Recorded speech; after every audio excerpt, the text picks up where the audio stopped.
Супрацоўнікам ДАІ ў іх нялёгкай справе падтрымка не перашкодзіць. Сёння толькі ў Брэсце ў іх каля сотні добраахвотных памочнікаў. Галоўная задача гэтых людзей у камізэльках фіксаваць і перадаваць інспектарам інфармацыю аб выяўленых парушэннях. Сёлета асаблівая ўвага пешаходам. ДАІ адзначае, што большасць парушэнняў адбываецца на нерэгуляваных пераходах. Сотрудники добровольной дружины оказывают непосильную помощь в деятельности сотрудников госавтоинспекции. Они выявляют правонарушения на пешеходных переходах, на нерегулируемых пешеходных переходах и проезды на запрещающие сигналы светофора.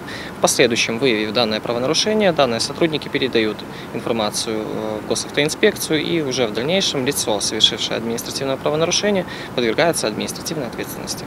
Добраахвотныя памочнікі ДАІ працуюць на пастаяннай аснове і бясплатна. У якасці падзякі за дапамогу кожны атрымлівае дадатково 3 дні да штогадовага адпачынку.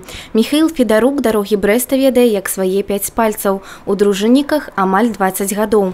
На яго рахунку тысячы выяўленых правапарушэнняў. Зараз добрасумленных вадзіцеляў больш, чым раней, адзначае Михаил.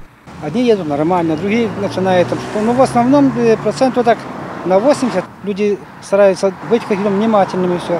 Фиксируем какие нарушения, все, и передаем в ГАИ.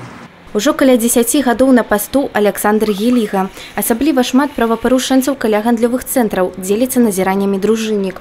Хто паркуецца не там, дзе патрэбна, а хто не пропускае пешаходаў. Увогуле, культура ваджэння кульгае. Пропускают, если не пропускают, а чуть что замечание какое сделай, знаете, сразу свой адрес получаешь, ты кто такой, там и начинается вот это вот. Короче, есть культурные, есть некультурные люди у нас. Дарожныя патрульныя свае дасягненні не лічаць. Не шкадуючы часу і сіл выходзяць на службу. Змагацца за парадак і культуру на дарогах кожны лічыць сваім абавязкам. Статыстыка сцвярджае, за 2018 год толькі ў Брэсце дружыннікі выявілі больш за 1000 правапарушэнняў.